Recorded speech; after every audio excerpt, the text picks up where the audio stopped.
Hello, everyone, and welcome to Bigfoot Odyssey. Hope everybody's doing all right out there tonight. We've just got someone joining us. We've no Kerry tonight. He's heading home. He's driving home to Mississippi. So, filling in, of course, Iron Dogger Jackie, my Sunday night co-host. How you doing, Jackie? Good. How are you? I'm good, thank you. We've got with us Blake Deutscher from Lost Cryptids Conservatory. Thanks for joining us, Blake. And Bobby White and hopefully Jimmy Barr, who's not quite come on screen yet, but Bigfoot Forest Giants, part of the 168 crew. We're going to talk about get into the 168 a bit more tonight with these guys. And hopefully we're going to get Jeff Townsend joining us as well. So, Jimmy, I don't know if you can hear me. I can't hear you. I can hear you. Can you hear me? Oh, yeah, I can hear you. Haven't got you on camera. That's the only thing. But yeah, I'm not.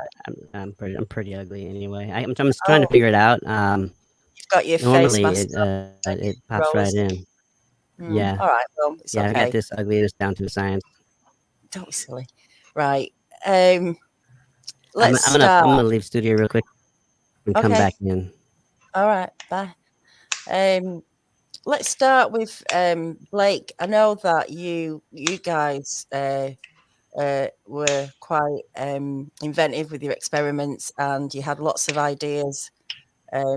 What ideas did you go with, but realised when you got there they perhaps weren't going to work? And what kind of things came into your head to try other ways? There's some clicking going on in the background.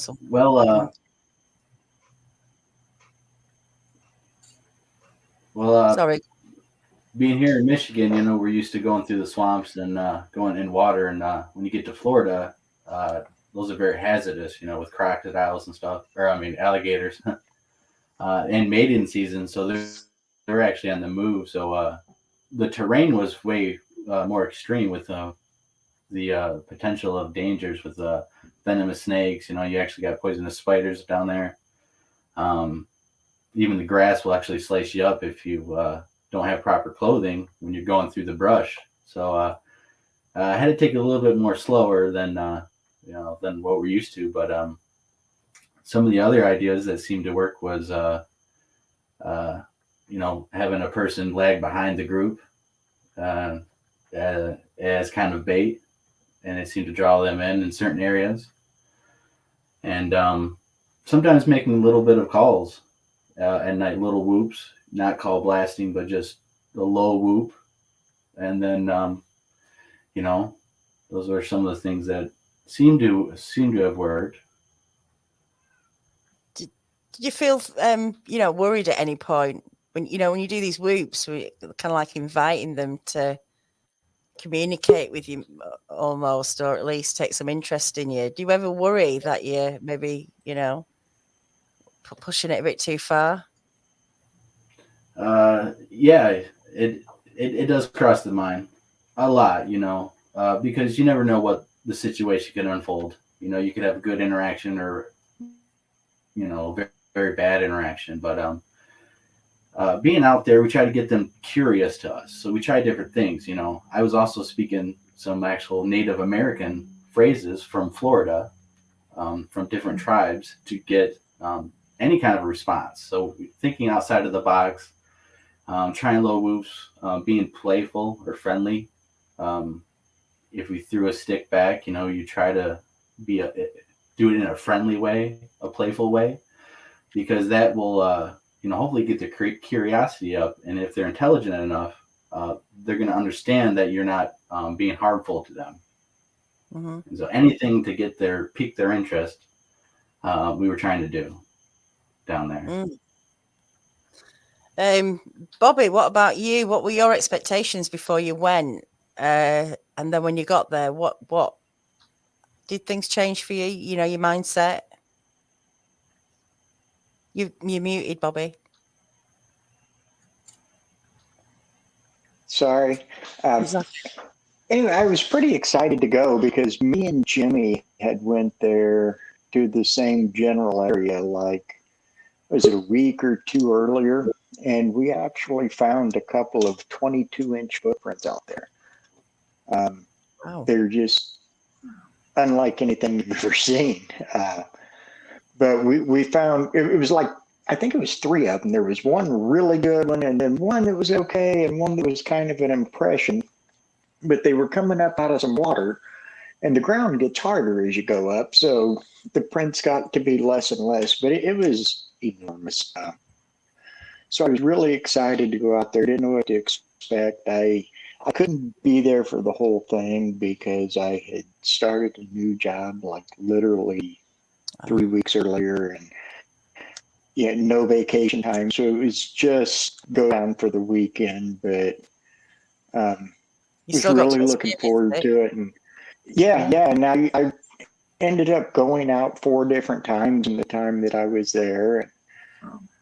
Saw some pretty interesting stuff. But yeah, I had a really good time. Didn't know what to expect really, because Jimmie was the only person I knew, and when he went there, he knew nobody as well. So it was kind of new, getting to meet people, and everybody I met I really liked. So it was a good time, and I left there really, really wanting to be a part of the second one, and kind of chewed Gary's ear off about it for a while. Oh, cool. Someone else who was there, we've got him eventually. How you doing, Jeff? Hey there, how y'all doing? Oh, wait a minute. You're doing good. It's Jeff Townsend. Can you hear me? We can hear you. Can you hear us? All right, cool. All right, yes, ma'am. Excellent. Good to see you. Excellent. Good to see you as well. Good to see you. Yeah, glad you could Hey, make everybody. it. Yeah, we've got Bobby, Blake, and Jimmie. Yeah, I heard Bobby. Hey, Bobby. How you doing, Jeff? Jenny? Oh, man, Hey, never Jeff. underestimate the power of a bar. I love that. Well, Jeff, now you're here. Tell us about your, feelings about 168 and meeting these guys in the flesh. What was the experience like for you? I just felt very fortunate just to be there and be part of that. I felt very privileged, honestly. Everybody put forth such an effort. It was hard. I mean, hard. And everybody just it affected us, but everybody just sucked it up and kept going, man. Everybody was after the same goal, and that was really, really good to see, and good to be a part of. Meeting Mark Zasky and Melanie, I just love Melanie. She's so sweet. But just meeting all these people was actually, I feel like it was a privilege to me to be part of them and to meet them and to make such great friends. I wouldn't take nothing for the experience, absolutely nothing. They're all good people, every one of them, rock solid good people. Jeff was one of the nicest That's people awesome. I had too. Not just there, but in general. Yeah. He is such a nice, genuine dude. Good to be around. Great vibe, positive. Not a bad thing I can say about Jeff. Anyone who knows who's a friend of Jeff's, when I say friend, will know exactly what this guy is all about. And if you're lucky to be his friend, you are very lucky to have this man in your life. And he bought anybody the best biscuits with him. Yeah, I bet. He did. He showed up with biscuits in hand, and that was the first day I met Jeff. And I mean, we sat there.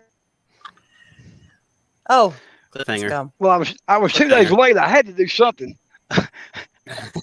Oh, because you were fixing your truck, weren't you? Yeah, my starter fell out of my truck, man. About 50 miles past the Florida line. I was in a bad way there for a little while.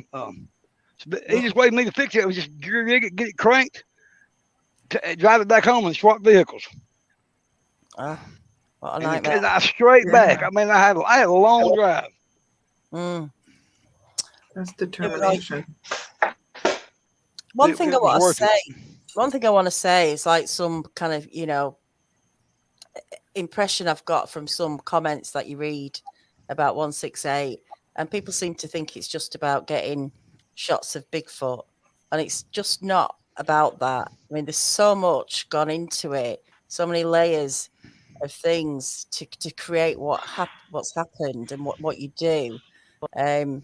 It was really about the efforts to do it and to show how not easy how you know it's not easy to get these pictures, to get this footage, and that's, you know, the thing is, like, you stuck it out, you got what you did, but just how difficult, you know, tell us your feelings about that, maybe your frustrations about, you think you can capture these things, you have technology, but it's just not that easy, is it?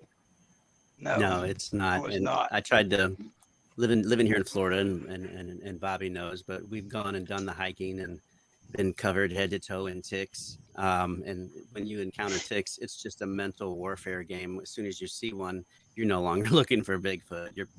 You know that ticks are all over you. But you know, it was one of the things where I had tried to convey to the guys. In Florida, it gets hot and you get really sweaty in every place you can imagine. And bringing some A&D ointment with you and applying it before you go out will save your skin. I mean, because without it, you know, we've all heard the term swamp ass. It's a real thing. And if you aren't prepared, when you get done trekking out there in the woods for 3 or 4 hours, full of bugs, dirt, and grit, and just the rawness, it feels like you've been hiking the whole time with a cheese grater between your legs. So there's just the basics of walking sucks, you know, when you're out there. But dealing with the heat, you know, I'm used to the heat. I've worked in the heat, and I love the heat. So the heat's not really that much of an issue. I mean, me and Bobby's had a time where we weren't sure we were going to make it out of the woods for real. I mean, that's not exaggerating. We thought we were both going to die. But just being prepared for how it is down here, and trying to get people. I think when you try to explain it to people and they haven't experienced it yet, their first thought is probably, yeah, I've been in the heat before. There's different kinds of heat. We're from Illinois, and the heat up there is insane too. When it's 100 degrees, you can get in the shade and get a little bit of relief. Back home in Illinois, when it's 100 degrees and you're in the shade, it's still 100 degrees and there's no relief. You can't breathe. When you're in the woods at Lake Norris in August, there's no relief. I don't care where you're at. That's where we were at when we literally both panicking, almost dropped down into like heat exhaustion. You know, you get to the point where just all of your limbs start catching cramps, and we weren't that far in, and we're concerned if we were going to make it out of there or not. We were a half hour in, 5 minutes in at the most, and we weren't that far in. Every step was a fight through, because there weeds up to your hips, and then roots underneath the weeds. So every step you had to hurdle something that you couldn't see, not knowing if there's any gators, not knowing if there's any snakes, you know, or not knowing if there's any hogs. But every step was that we really weren't that far in. We were 10 minutes in max if you were on flat land. Yeah. But underneath the canopy, it held in all of the heat. And there was such a border on the perimeter of this canopy that there was no breeze coming in. So you were in an oven. You were, for all intents and purposes, you were in an oven breathing hot air, and the water was sweating out of you as quick as you were drinking it in. It was specifically scary. So trying to get some of that passed along to the people of little things to do for preparation that you could do. Don't even have anything to do with your legs, but applying some basically, you know, diaper, rash, ointment stuff in your Netherlands area, you know, it makes a difference. And so needless to say, I used it every day and I didn't have any issues. Everybody's like, where's Jimmie going? Never mind. Don't ask. He's going to a pool. I didn't have a chance to share this with y'all, but I found the solution to that bug problem and tick problem and mosquito problem. I didn't want to say anything to anybody until I tested it myself. I don't like recommending something unless I've tested it myself and know that it works. But I bought some bug-proof clothing.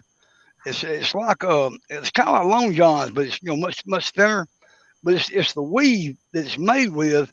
It's guaranteed to a chigger can't bite you, a tick can't bite you, mosquitoes, spiders. I forget, about 7 or 8 of them on there that it guarantees it is completely proof of being bit by them. and I didn't get one bite on me the whole week I was down there. Not Yeah, one. there was no ticks in that area. In that we didn't see any ticks down there. Every time we've researched where we are for 168, we haven't seen a single tick. We were up in the Ocala, North Florida area, and Mark Zaski called it Tickville. Tickville. Mark was right. It is just absolutely insane. And then when you find one 3 days later on you, that's just embedded on you. I can't stand them things. No, like I said, that's when you get a tick on you, it's mental warfare. Then after that, and it's We've been in places in Ocala where I look over at Jimmy and it's like, dude, hold on, you got a tick on your pants, and you pick one off and another, and it's like, oh, there's 15 of them crawling out your pant legs, so they're just all over you. You get home, the first thing you do is strip down and do a tick search. It's just ridiculous in some spots out there. Yeah, so going out and doing what we're doing, something as simple as a bug, a parasite, hampers your entire day if you're not prepared for it. If you're not prepared for it. So we basically are going to have cancer within 5 years with the amount of tick spray that we spray on us every time we go out. We probably put a half a can of tick. What I do is I put it on my legs all the way up my thighs, and I pull my pants down. I soak my pants. I spray my socks till they're wet. I spray my shoes till they're just soaking wet. I don't care. I will drink it in order to not have to get one of them nasty things crawling on me, man. Wow, I mean that's extreme protection. It's terrible. There, it is terrible. It is terrible. Order you some rhino skin from Tractor Supply Company. You'll never have that problem again. Yeah, I promise you. You don't go out too often doing that because, like you say, it's hardcore. It's like bleaching yourself, isn't it? I took great pleasure. I took great pleasure to watch the mosquito try about 12 times to bite my arms, go across my chest, and down my other arm, and he never was successful. I just laughed at him. I think he bent his beak. Right. Yeah, sounds like good clothing that. Yeah, that sounds like good gear. Yeah, it's good stuff. It works. Yeah. Let's get into something that was on the documentary, which was the red light eye shine. I don't know what it was. It was interesting. You captured this, didn't you, Blake? So let's play it. Hey, Blake. Yeah. I didn't see you over, man. Got the phone too far away from me. Yeah. Hey, Jeff. Yeah, good seeing you, Blake.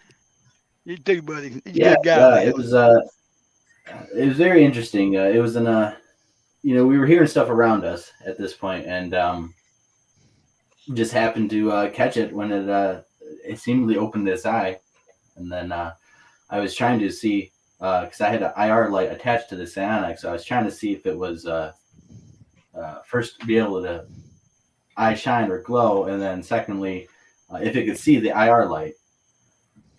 In my opinion, I actually could see the IR light because it was reacting when I was pointing it at him. So, well, let's play it and then talk us through it when we've. No,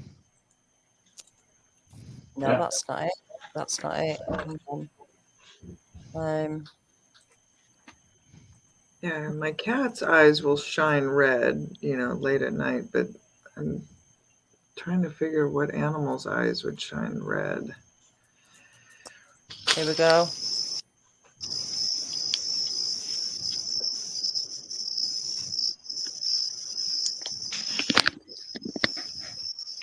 There it is.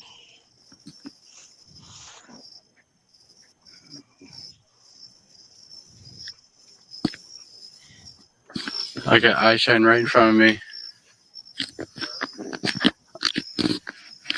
And it's a ways up on that cypress tree too.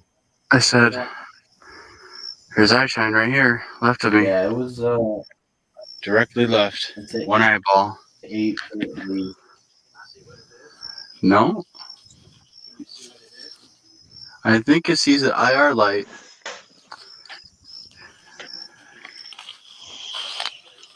This Yeah, it was closing is his eye directly and left stuff of us. when I started moving the light Get back your on. light and off. stuff. Get your light off. Get your...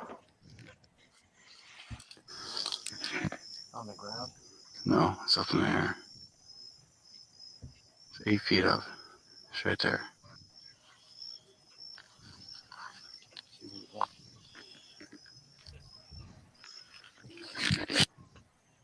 I got eye shine right in front of me. But yeah, it doesn't show itself again. Yeah, so you know that was like, how do you know that was 8 feet? Had you, I mean, you obviously know that area. What could it have been? There's like only been one of them. Well, you know, what does that make you think? Well, personally, I've never seen that ever in the woods. Me neither. Animals, it was glowing so bright. I mean, animals, their lights can shine and reflect off our lights, but not like that. That was first off, I never really did see if it was glowing or shining, because every time I wanted to move the camera off of it to see if it was shining or reflecting off the light or glowing by itself. But I wanted to make sure it was in frame too, so I never did succeed in that experiment because this is all happening so fast. So what's going through my head is, wow, I'm seeing red eye shine. Is it self glowing? Is it and or could the individual see the IR light? Because when I started moving away and pointing it at him, so when it started closing and then opening back up and closing. Here in Michigan, we have a video of one standing close to IR light, and it slowly opens one eye, just the same. And some say that it's so they, it's with their way of being stealthy and stuff. They slowly open one eye, and for some reason, I think that they can see the IR light because we've had several experiments that have been done since then that kind of prove it. It appeared to go behind the tree. It appeared that one eye was already behind the tree and it was peeking out, and then it appeared to lean back over. It's hard to say because it's in brush and stuff, so I don't know what it's hiding behind or anything like that. Yeah, it's just looking at me through like a window in the brush. And you didn't pick up anything else, any sounds or smells or thermal. Right before this, we're walking and stuff, and we actually are hearing stuff walk around us, and we're hearing noises and stuff, and it is following us. And then eventually, I get ahead of the other guys and capture that, which I barely kind of noticed because it just opened right up, and I instantly seen it on the equipment, and I just got lucky and filmed it. So yeah, I mean, literally, you're panning, aren't you? know. So you're lucky if you to pick it up there and then. Was that the only interaction with the red eye shine that you had that close and that intense or glow? I actually think Josh was driving, and he actually seen something cross the road, and I thought he said that it had reddish eye color too. That was in a slightly different spot, but all this is fairly close for any Sasquatch to go in between, or even reach our camp if they really wanted to do so. All the Sasquatches we had interaction with could potentially have been the ones who captured at camp on film. Wow. And when you're holding that camera, it's pretty much about eye level with you. Yeah, I'm 6 foot tall, so I got it right here. Yeah, and it's up there. It's okay, so that thing is definitely much higher. Yeah.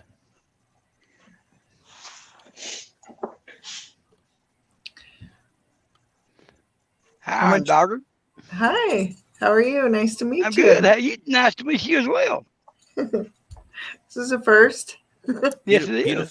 Beautiful picture, by the way, of the green oil in the sky. Oh, thank you. Yeah, it was, wasn't it amazing? So I So, always wanted to see that.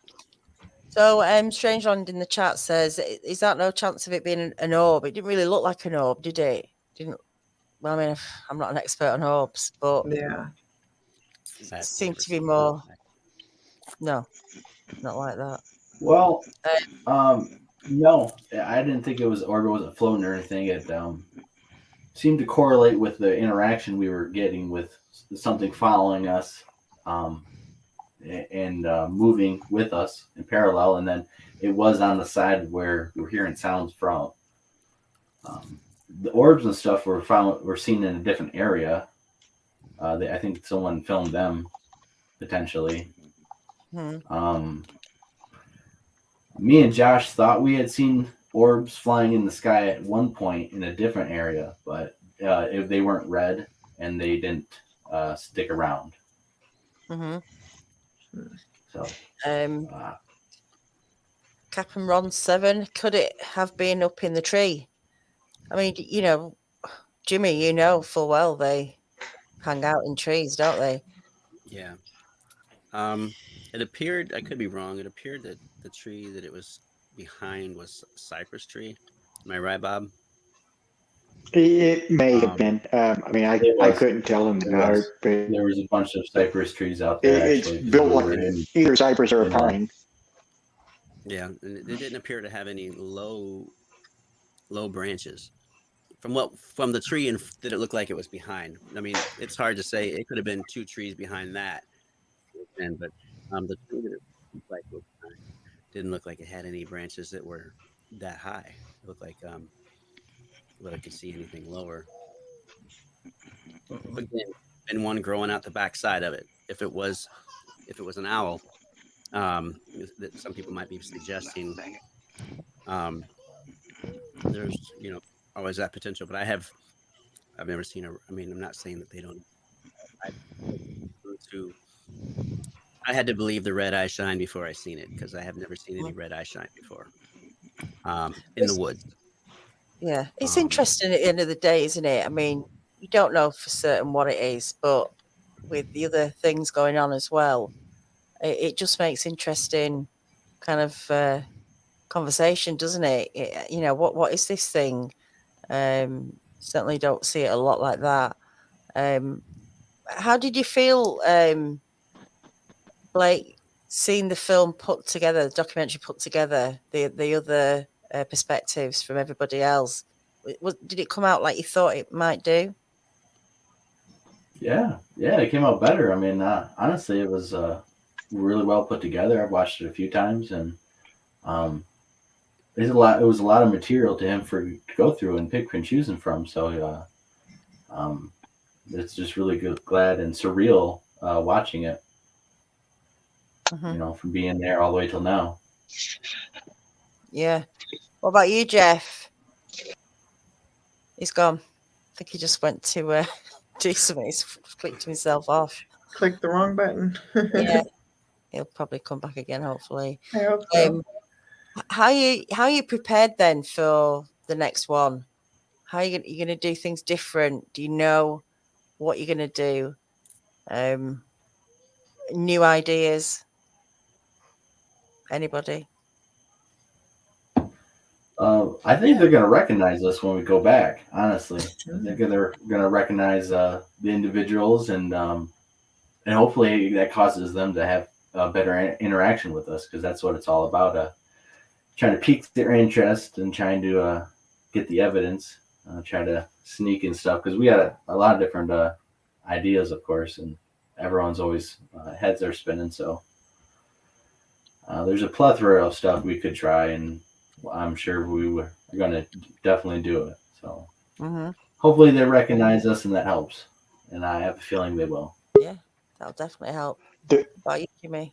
They're going to recognize Jimmy for sure, because Jimmy's out there like every week, a couple times a week. So if they're going to recognize anybody, it'll be Jimmy. Yeah, I went to a couple of places that we were at the 168 Sunday. Oh, The power lines. The power lines part was really bizarre because I wanted to get back to that spot where Dave had his episode, and Yeah. you guys had your recorder, and we went out that night and Mark Zasky was out with us, and that thermal hit behind the tree just kind of vanished up in the smoke when me and Bobby got past it.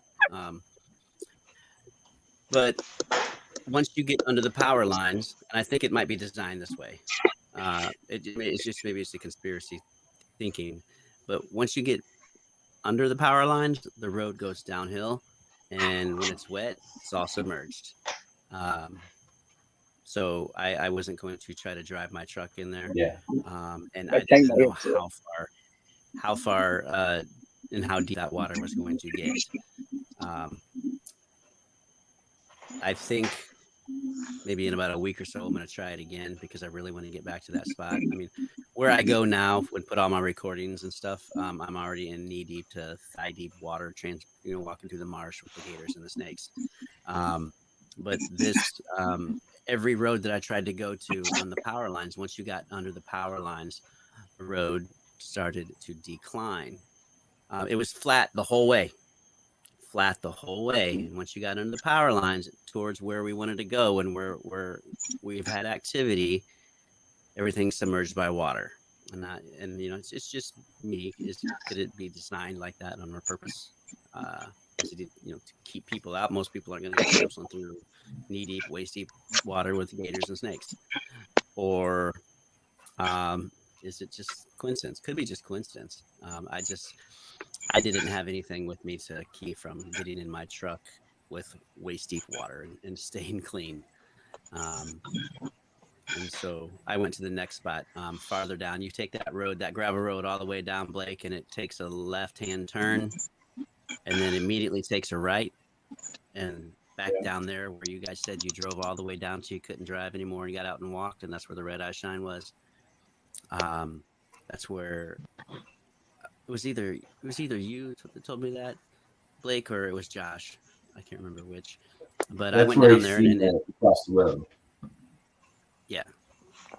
And I went down there and maybe found some Indian mounds. I mean, there was just some mounds down there on a pretty interesting looking. It kind of looked like Vietnam. Never been to Vietnam, seen pictures, but it was the landscape changed, and it looked so different every 50 yards. It was beautiful. It was spooky. It was cool. It was interesting.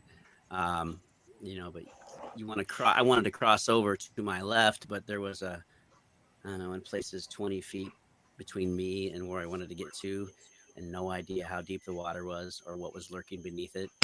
Right. At least in the marshiness, it's going to slow the gators down a little bit, but it's also going to slow me down too. But it's more of a false sense of security for me. I have a stick, I can stick them with a stick. But I went to a couple of the same areas Sunday and had a good look around. Found a print literally just as soon as I got out of my truck and walked. I took video and pictures and sent it to Bobby. It looked like a 4-wheel drive got stuck and made some great big ruts in the mud. And then there was a print, about 3/4 of an inch deep, barefoot print, a little bit bigger than my foot or my shoe, and it had that shape. Not saying it's a Bigfoot or a Sasquatch, just saying it was awful peculiar that there would be a barefoot person out there in the swamps. There are some people out there, the swamp people out there, they'll go out there naked. But, I'm not going to say that people don't. It just seemed pretty peculiar. It was strange, too, guys. A lot of people poo-poo on only finding one print, but almost more often than not, that's all we find is one imprint that's worth anything to use to take a picture. Everything else is impressions or whatnot. And again, this could be completely unrelated. It could be somebody out there just walking barefoot. It's possible. But it's pretty unlikely. But still, we're not here to try and prove they exist, are we? Uh, Right. but it's good to question, obviously, anything you come across. Yeah. Because we don't know, do we? And I mean, some things are really obvious, aren't they? And some things are questionable. But Yeah, we're pretty certain they make prints. I just don't think we've ever heard of a story where somebody said, "Hey, a Bigfoot, I seen it step there, and here's the impression." We're pretty certain we have feet. your and I audio's gone really funny. Oh, it's come back now. It keeps cutting in and out. Your audio. Is it because I keep leaning back like this and then coming back forward like that? Is Probably, that what yeah. happened? Okay. I think if you just stay still, I'll close to the just- mic. Okay. That's it. There you go. That's it. Don't move, please. Oh, here we go. We've got Jeff back. All right. How you doing, Jeff? I apologize. I'm having audio difficulty. I had to swap, put my earbuds in. All right. Okay. Your expensive, fancy Bose ones that you've just got recently. Yeah, I put the Bose in and see what they say on mine. Oh, they should sound hot. So, what do you reckon, Jackie? What did you think of the documentary? I thought it was amazing. It was really captivating. I've watched it I'm on my 4th time watching it now. Yeah. Every time I watch it, it seems like there's something else that I pick out that it's like, oh, wow. There's so much information in it, too. It is filled with a lot of really good information. Yeah. And, the photos that are in there that they captured are, oh my gosh, they're just so compelling, and just like Kerry said, it's not anything that you would expect to see. Like it doesn't look like any of the jack links or any of that. Like, so if you have that kind of impression in your mind, that's not what you're going to see. And it would be quite disturbing, I think, when you come up to that, up close with one of those.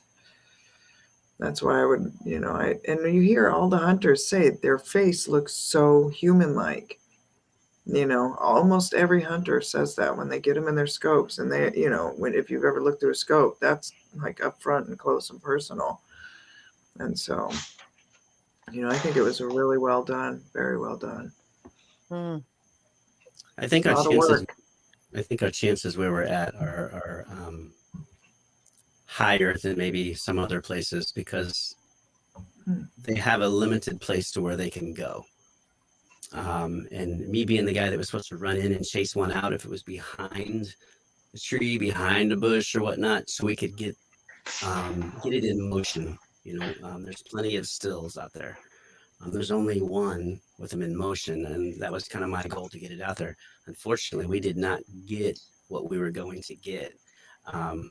But I think, there's a high probability that if we keep hitting this area, it will happen. We didn't accomplish our goal by getting one out and running and moving. But we also didn't get to try everything we wanted to try. And I think this time around, we're going to do most of what we were wanting to do.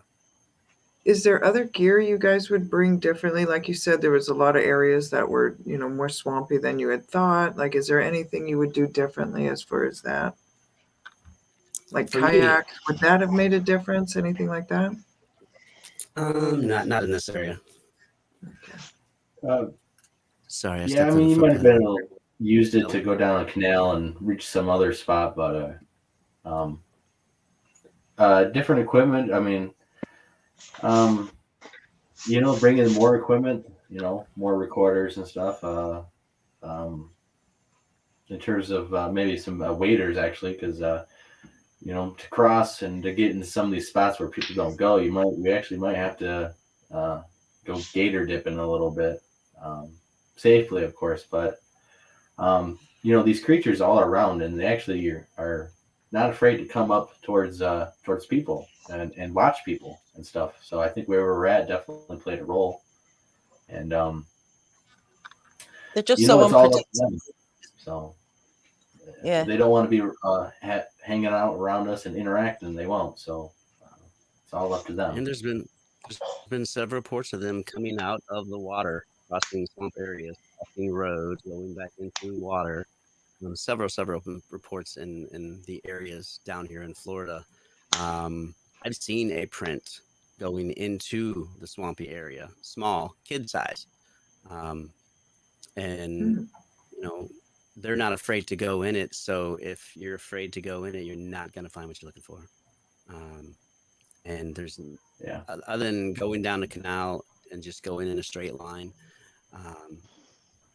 basically that would be the best to get across the canal. But these canals here are just pretty much straight where we're at.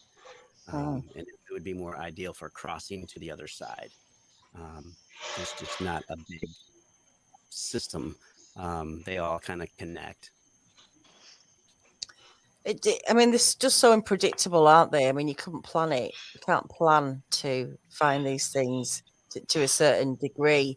But did you find that by not looking for them, they were more interested and did appear to be more active? Maybe when you were back at camp, or were they following you around? Do you think, or messing with you even? Yeah, me and Blake experienced it firsthand.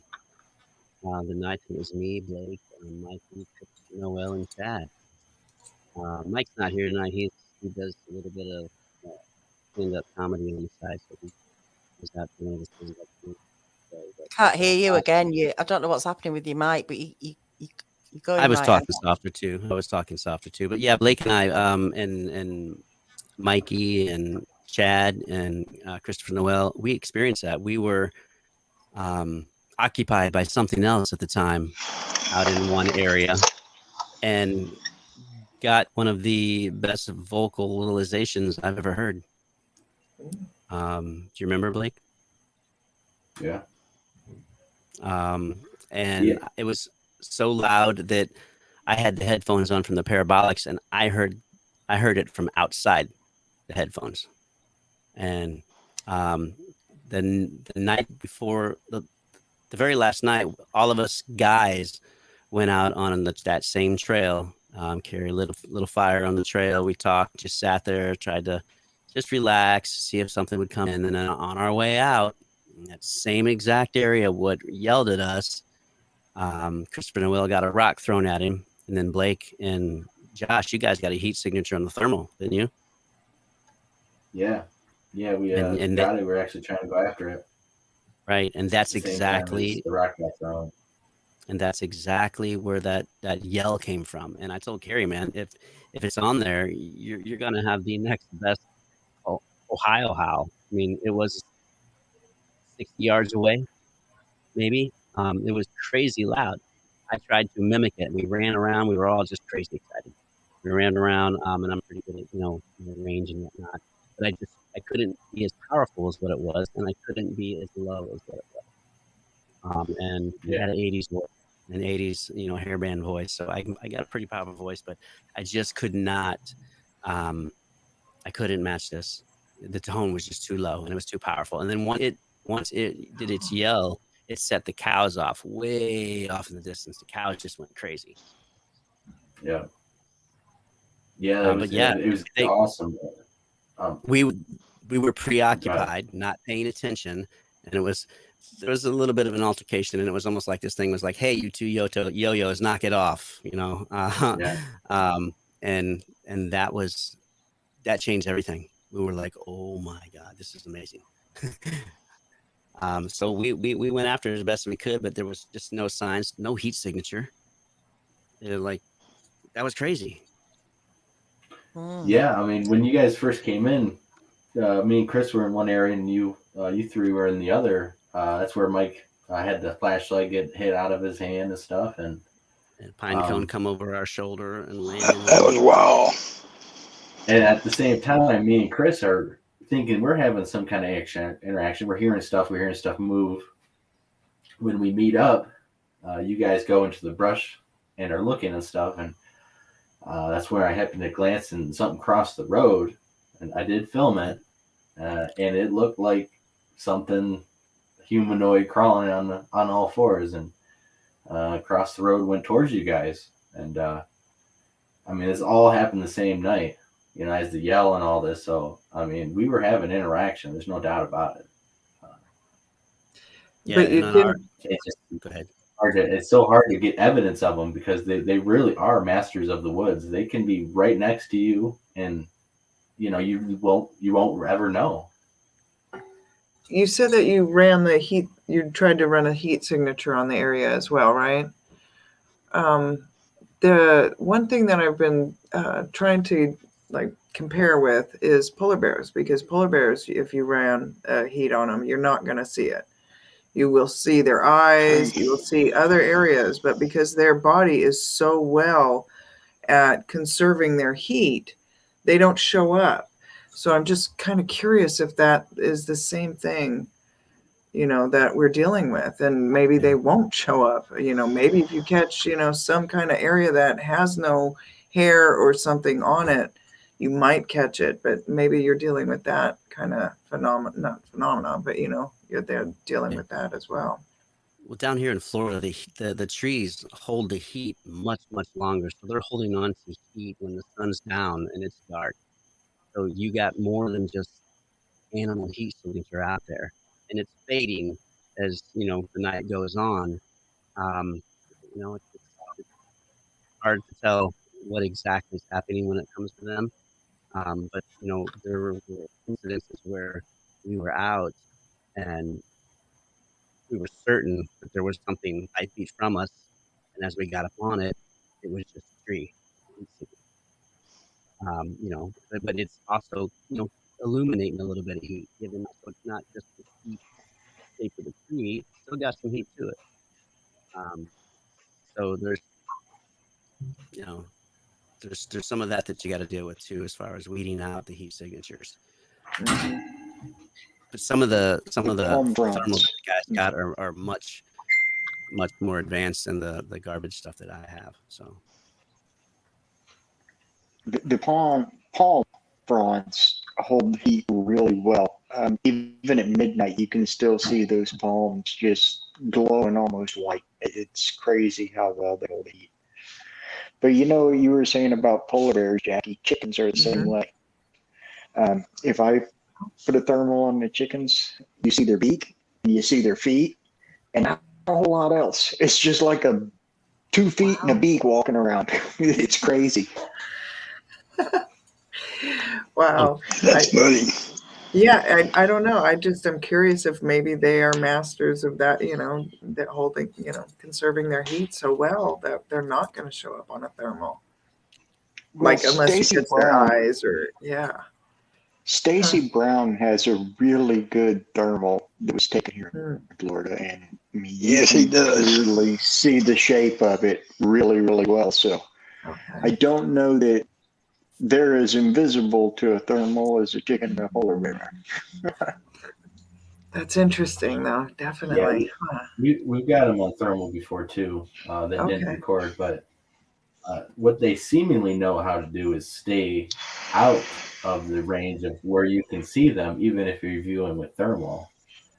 Thermal doesn't give off IR light or anything, but yet they seemingly know where to stay out of the area that you're looking. That fine line distance, like they're just past it. Yeah, Maybe they're able just on to the see. very edge of where a thermal could be, it will stand. Or Right. they've retreated. I mean, I was right next to Bobby and Jimmy when they got the thermal hit at the tree and they went in after it. I mean, we were watching it. Nothing moved. You know, it disappeared. yeah, when we got there was just a tree, nothing there. And then Bobby stood they're right telling us beside it. it's right there. It's right there, and it's like we're here. We're here. There's nothing here. And Mark asked. He said, "The guy over there, that guy there," and then Bobby's like, "That's me." He's like, "It was shaped just like you, but bigger, and it's gone." You know, so it had a shape to it, not just a, you know. Right. Yeah. Wow. So that'll Makes you probably wonder, be like, parts. if you could almost be a lot more field work standing out on them, and they just won't budge. Like, they're just so good at that camouflage and everything. Like, they just are, you know, they could obviously handle our weight if they're big, you know. You're saying it's like you could be standing on it. Me and Jimmy are like within arm's reach of each other, and they're like, it's right there. It's right there between you two. You can't see it. And it's like, there's nothing here. But a tree. We're Nothing there but animate a that tree. there's nothing there, and they're saying, no, it's right there. It's right there. And it's, yeah, there's 4 feet between us. There's nothing between us, you know, but you got two different guys on two different thermals saying, no, it's right there. You're right on top of it. That is amazing. Makes you We wonder saw about nothing. the smell, doesn't it? The odor that you can get off them. I mean, is it something they can But do that- themselves? that- Release That was like a Jimmy. gland? He'd been out there for 3 or 4 days at that point. Well, That was yeah, neat. yeah. I heard about that. But to say that they can just be there, right in plain sight, and you wouldn't know, and yet people have experiences where they absolutely stink, terribly. To me, most animals groom themselves, clean themselves, wash themselves. Is this scent thing a gland, or is it something? Are they just smelly because they've eaten something dead? I mean, it's interesting, isn't it, that they can just hide and you wouldn't have a clue. Yeah. Yeah.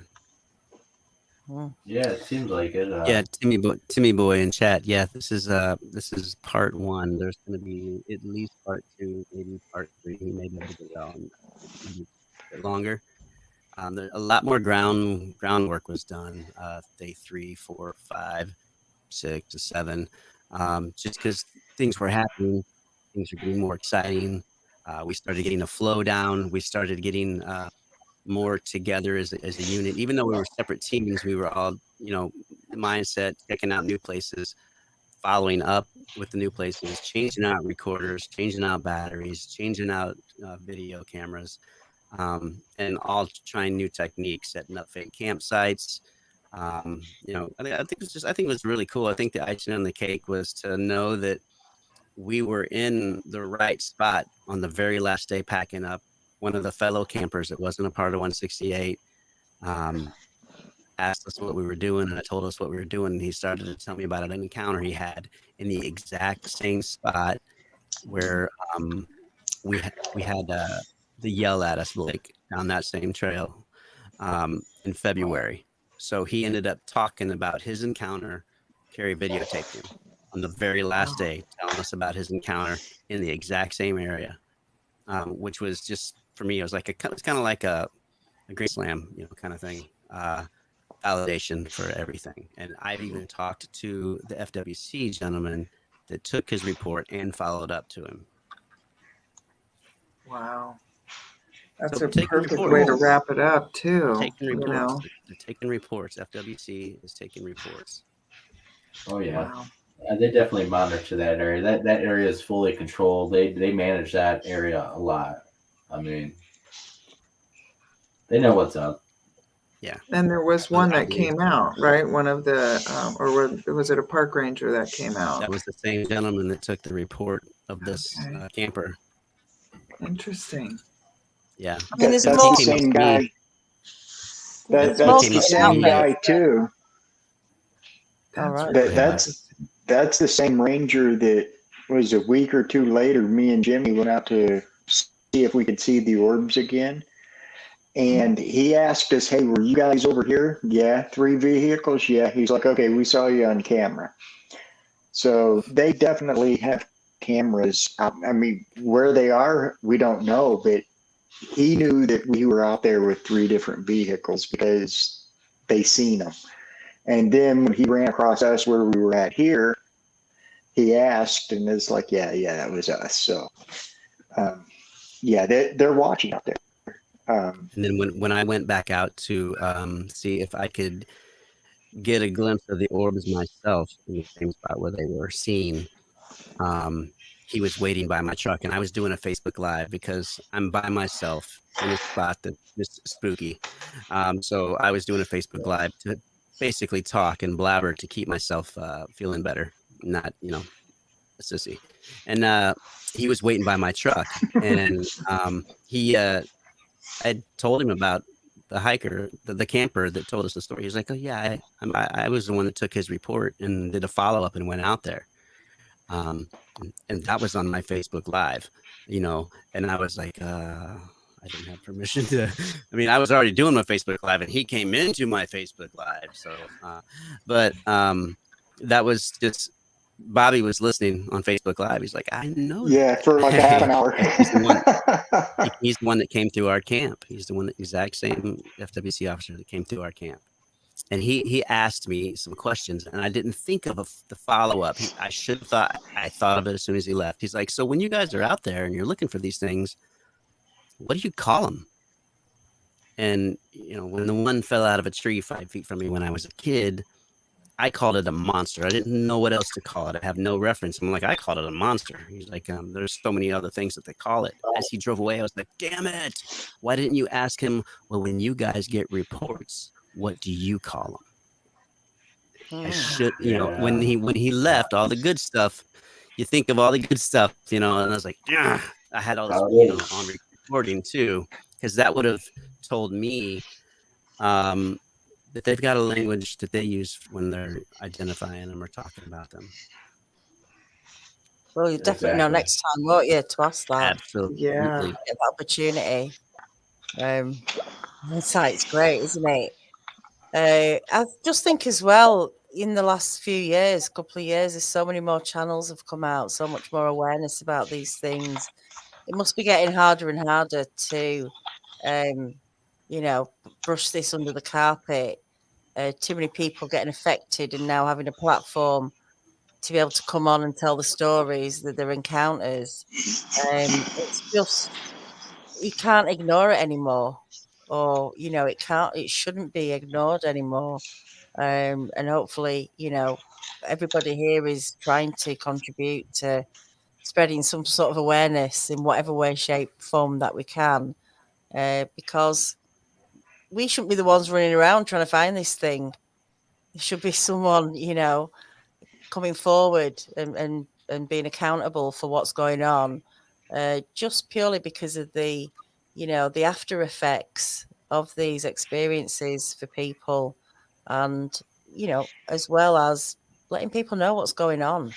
You should have a right to know when you're going out in the woods or wherever, hiking, camping, that there are other things out there. And people should be told we're not idiots, and if they're just another creature like a bear, okay, we just treat them like another wild animal. But there's obviously, is there something going on? It makes you think, you have to start thinking that way. Bears and are you attracted don't want it to to go trail down cam. that rabbit hole, but Right. you hit a brick wall, don't you? And go, what's Right, going because they on? let us go where there's bears, and you can go view bears, polar bears, all that. So And you can capture them on trail cams. Yeah, it's seemingly like that. It's definitely censored, and I think they get in trouble for it because they've, all the way down to the FWC and smaller government agencies, they know about these things, and they're, taking reports and stuff. And all of a sudden, it opens up, lawsuits for, missing people and all sorts of stuff, and creates a problem for many different industries. And the fact that the average American would probably think that it's a huge monster that lives fairly close to, everyone in the countryside, it probably insure a lot of panic. But maybe they will come with a small disclosure, like they did with the UFOs in a way. They might open that door too. It's kind of troublesome that they admit to UFOs before they admit to just a fairy creature in the woods. That is worrying. I think they're doing soft releases, kind of, like for those that are just curious and aren't sure either way. If you go to Google and Google Lower Suwannee hunting regulations, and it'll be the first or second choice on there, and you click on it, it's in a legit government site. Okay, it'll open up and it'll show a little map. It'll be in purple and white. But if you go to the hog section, the very last line in the hog section, it says under the Lower Suwannee hunting regulation, there is no taking of swamp or skunk apes. On a government site, Lower Suwannee hunting regulations. Yeah. That's interesting. I think it's on here, isn't it? Right there it is. Yeah. Blow it up. Daniela. There you go. I'm on it. Look at that. Go, girl. This is a government site. If that one, they would press charges, and we would not get that body. I mean, Who's- wouldn't that go public? And Well, they I have wouldn't the need legal one rights myself. there. Yeah. So there's a soft release going on. This is me just looking at things in the wider picture, and I've told Danielle and a couple other people about it. You know, like in the last 4 or 5 years, there's been a half a dozen Bigfoot, Yeti, Sasquatch kid movies come out. Now they're peppered on Amazon Prime, kids shows, and Netflix. It's almost like they're trying to soften up the kids to make them not be fearful before they start releasing some stuff or something. You know, it's kind of, I mean, when you look at what they did with Aliens, E.T. when you look Yeah. at what they did with the Aliens and all the alien movies that came out in Hollywood and peppered and peppered and peppered and peppered and peppered, and now there's soft releases coming in. It's just crazy that one of the main characters in Star Wars, Chewbacca. it's crazy when you think about things like, is it coincidence? It could be that in the Sistine Chapel, there's a painting in the Sistine Chapel that was done in the 1500s by Michelangelo, and there's this painting where it's good versus evil. The demons are pulling at the humans, are pulling them down. The angels are pulling at the humans, are pulling them up. There's one hole in the ground. All the demons have horns. None of them have hair on their body, but there's one hole in the ground, a cave, and it's got this hairy creature with a big foot coming out of it, and there's a demon whispering in its ear. This is in the 1500s in Sistine Chapel. It's not something that I'm making up. You can go look for it yourself and see it. Google it. It's there. Google it. It's there. Google it.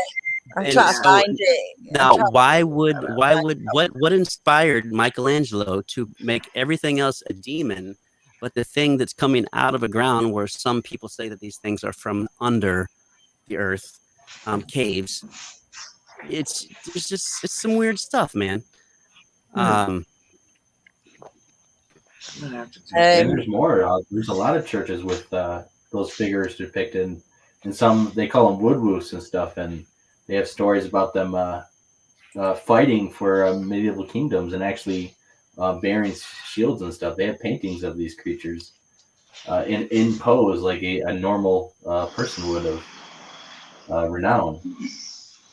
This probably isn't going to look very clear, but I mean, you did send me it once, Jimmy, but I don't have that. But Yeah, you can Google it. I think it's down here.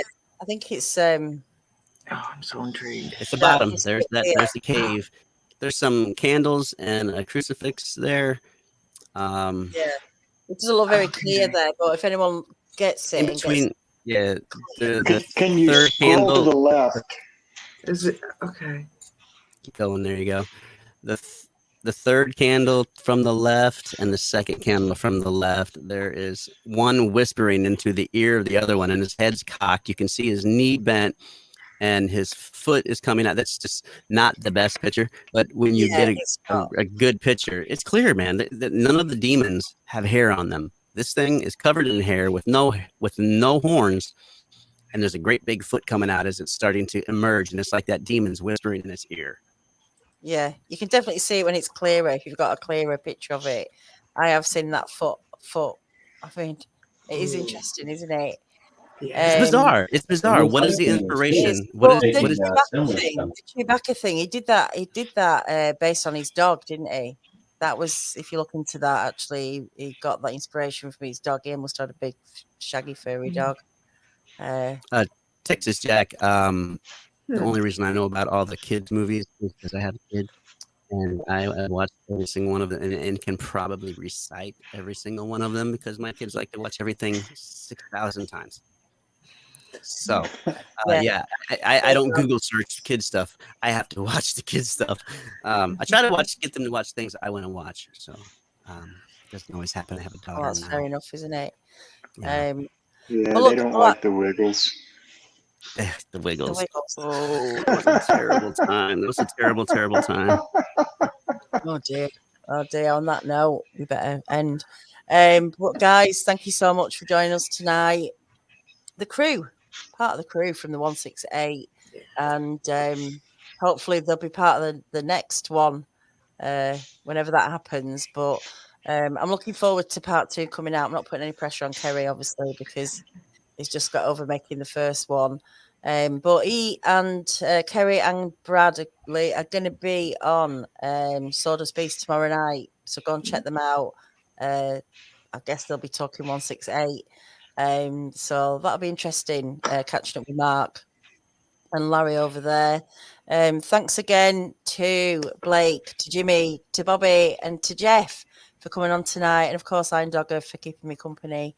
We're going to be back on Saturday, Sunday, Friday. Friday, late show. I'm sorry, I'm a little bit tired tonight. But we'll be here at some point and we'll all let you know when that's going to happen. All right, guys, until the next time, take care, everyone, and good night. Great seeing everybody in chat. Thank you. Good to see you.